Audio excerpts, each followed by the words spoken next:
In Bavaria, beer is still called a Grundnahrungsmittel, or a basic foodstuff. I think it's meant to be drunk and it's meant to be refreshing, and I don't apologize that we make beer that is great to have after work and you're hot and thirsty. I think that's one of the great aspects of beer. What do craft beer, Kansas City, and German heritage all have in common? Well, we're about to find out in this interview, and we couldn't pick a better spot for it here at KC Bier Co. with Steve Holly.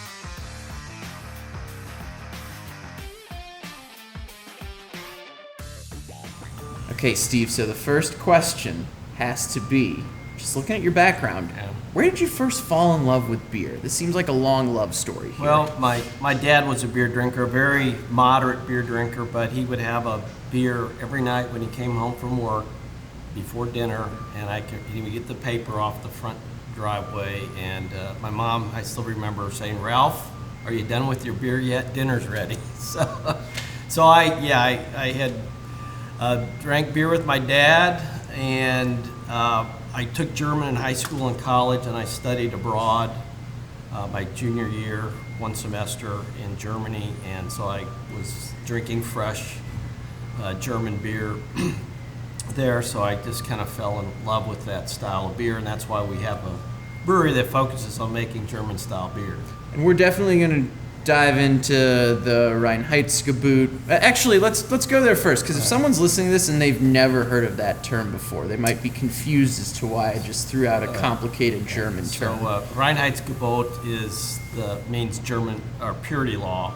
It was written in 1516 by the rulers of Bavaria. Basically restricted beer to malted barley, water, and hops. They didn't know about yeast yet, so that is still encapsulated in German brewing requirements. For something to be called beer, it can only be made with malted barley, hops, water, and yeast. So we are trying to present a distinct style of beer, true to the German roots, and so we focus on doing that the way they do it in Germany. And I think some people question why you don't make stouts and everything else, and I think the way we do it, by focusing on something so specific, we actually bring more variety to the beer drinkers in Kansas City, because no one else really does what we do. A lot of people make stouts or porters or something, but we don't make beer for everybody, but the people that want to have an authentic tasting German style beer can drink our beer. And I'm going to ask you a bit more about the styles you focus on here in a second. But first, I want to explore kind of your personal journey creating KC Bier Co. a little bit more first. And that's beer spelled the German way, B-I-E-R. Right. So this was a post-retirement gig. Yeah. Like, you had a long life as a commercial real estate investor before jumping into this. Can you share the story that ultimately led to the founding of KC Bier Co.? Well, the fact I have German heritage through my family line, and having studied German and lived in Germany as a student, I was always interested in beer. So I did a lot of reading, started home brewing. Then I kind of really got the bug, and I thought I'd really like to own a brewery someday. So probably 15 years before we ever opened this, I started getting involved with writing articles on beer, wrote a couple of books, and studied and passed the Institute of Brewing and Distilling Diploma Brewers exam. So I was planning to do this. You were kind of side hustling up to that so point. I had my regular job and everything, but this was sort of my devoted hobby. Yeah. So it was just a passion, and I still feel that no one really focuses on doing what we do the way we do it. Particularly in Kansas City, there are some other breweries, but I do love the beer that we make, and I'm glad that I have a chance to drink our beer, because otherwise it wouldn't be as readily available through the variety of German beer styles that we produce over the year. Let's talk about the German styles a little bit more, because that's one thing I'm interested in. Of all the regional styles you could focus on, you mentioned your heritage, you mentioned the variety. But were there other reasons that you decided to double down on being a brewery that honors German heritage? And I know Kansas City has a large German population, Missouri specifically, or I say Missouri in general, but Kansas City specifically as well.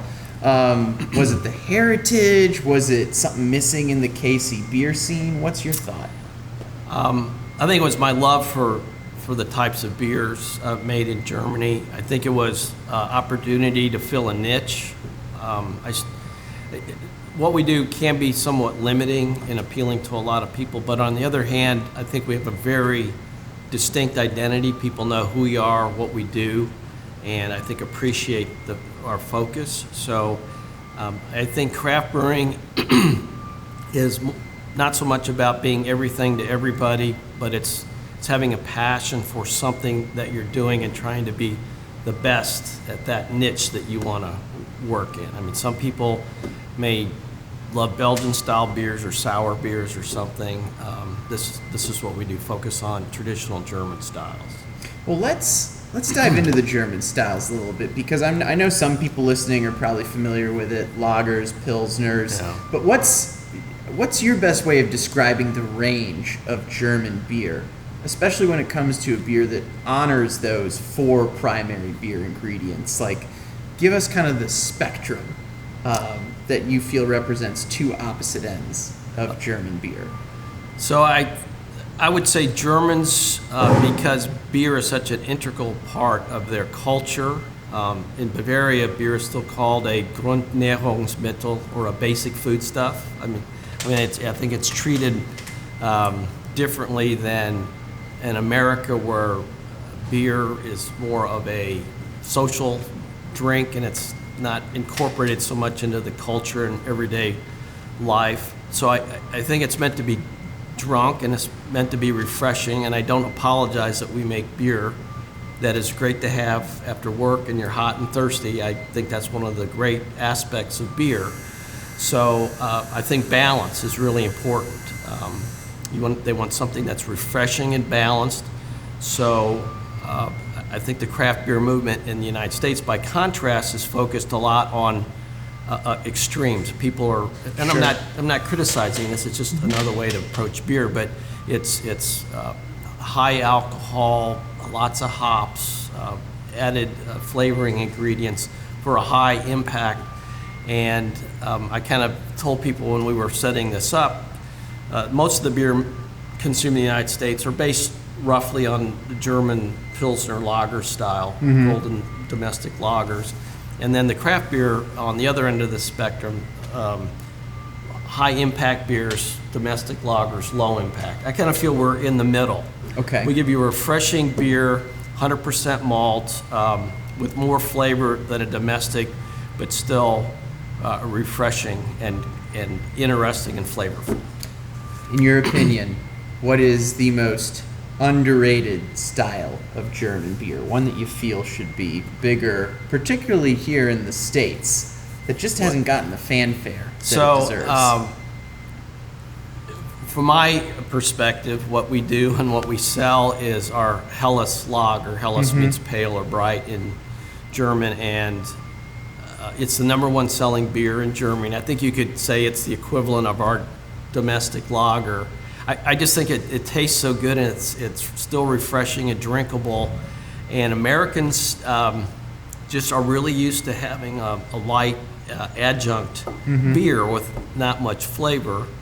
I think part of that goes back, and I'm going to go off track here a little bit. I think domestic brewers, the large breweries for decades, have told people that if beer tastes like beer, it tastes bad, and if it makes you fat. So we've seen a continuous sort of lightening of beer in the United States now, and people approach a pale lager as something you drink when you just want something to drink, and they don't appreciate a pale lager that's got some flavor and character. That's not the purpose of that. And I think people have a hard time identifying that we're an artisanal brewery making pale lagers because they associate that with the much blander domestic lagers. Again, I'm not going to criticize anybody for that. That's what you're used to. But that was a little bit surprising to me that people wouldn't embrace a similar style of beer with just more flavor. Yeah, no, Yeah. I like that you've doubled down on a style that I feel ultimately inspired what beer originally was. You're here. exactly right. But you Yeah. said just the lightening of it over Yeah, time, yeah. the messaging around it, morphed it into something else, not what it was originally intended to be. You didn't ask me, but I'm going to share one of mine as well. Okay. Dark lagers, Okay. Schwartz beers. If I ever find those, I basically have a policy. If there's a Schwartz beer available somewhere, I'm ordering it. Well, we make one as our winter seasonal. I figured you were. I we figured do. I was setting And then you up our for this. best-selling beer is a Munich-style Dunkel. Dunkel means dark in German, so it's a brown lager. And that is our best-selling beer by far. It's 60% of our sales. And I'm a little bit surprised by that because most people don't like dark beers, but I think it looks more crafty That's a than fair a pale point. lager. And I think when we first launched, everybody, oh, you got that thing? I've never heard of that beer, and it looks interesting. We'll order that. Well, it's our best-selling beer. It's extremely popular, and I'm glad that we have a flagship beer like that. But in our tasting room, people that come here regularly, Dunkel is like fourth on the list. It's our Hefeweizen, our Helles, our Pilsner, and then the Dunkel is the fourth best-selling Okay. beer here in our tasting room. I find Dunkels to be one of the more versatile beers. I Yeah. can drink it on a hot day, I Yeah. can drink it in the winter, and it seems to fit just right in either scenario. Let's talk about Kansas City a little bit more as well. And this is an interesting question because as we explore KC, how culture and manufacturing are related, this is a specific question for you. How much do you feel the culinary scene impacts the beer scene in Kansas City? My perception is Kansas City has a very vibrant culinary culture here. A lot of independent restaurants with a diverse, interesting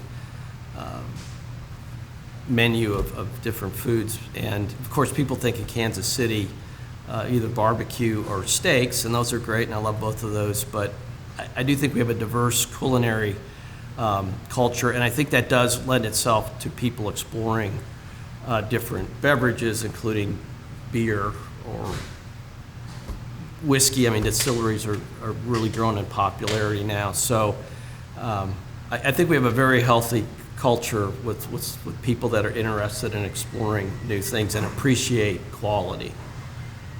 And another question I have similar to this is, can you tell us a bit about the craft brewing community here in Kansas City as well? In your own words, how would you describe how the beer making community here interacts? Well, I think craft brewing, even though when we opened in 2014, there were less than 3,000 breweries in the United States, and there's almost 10,000 now, and a lot of breweries have opened in Kansas City in the last 10 years. It's very collegial.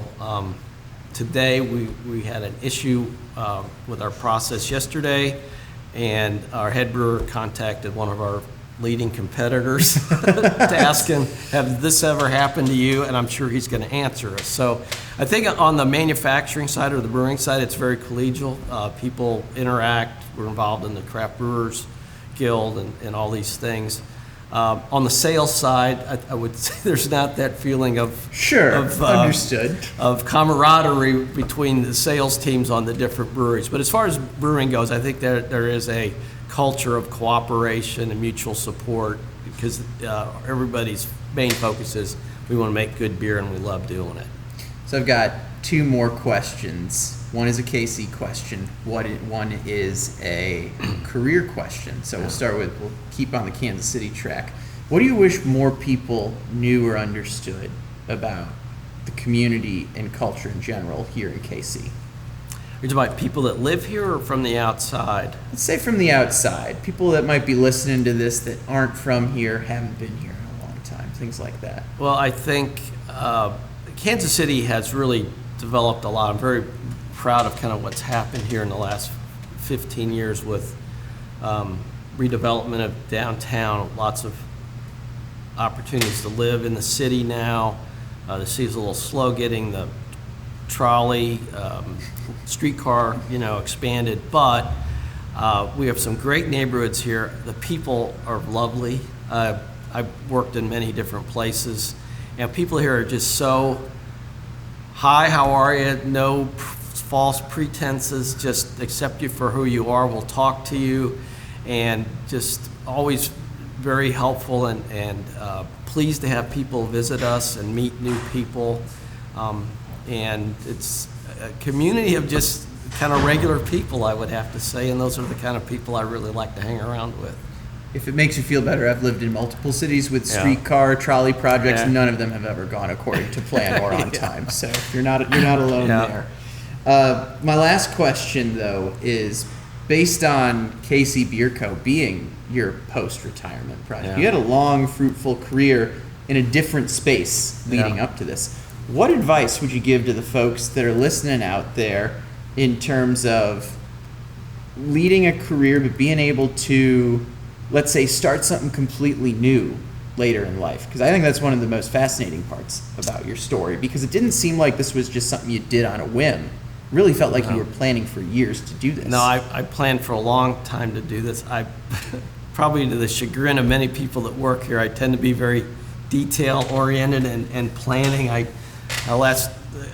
One of the gifts I've gotten at Christmas from the employees here is a beer mug that says like spreadsheets. Oh, that calls for a spreadsheet. So I like doing that. So I would just say, do something you love and you're passionate about, and that you really want to get into, because your understanding and passion for that's going to show through with whatever work or business you want to develop, and then really respect what you're doing and make sure you do it well, rather than just, oh, that sounds like something fun I'd like to do, and you don't really take the time to understand what you're doing.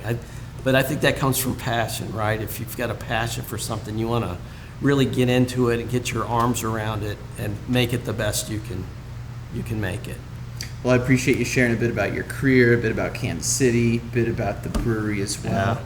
With that, I just have to say prost. Thank Prost, you for jumping on the show. No, thank you for being here. Cheers. Cheers.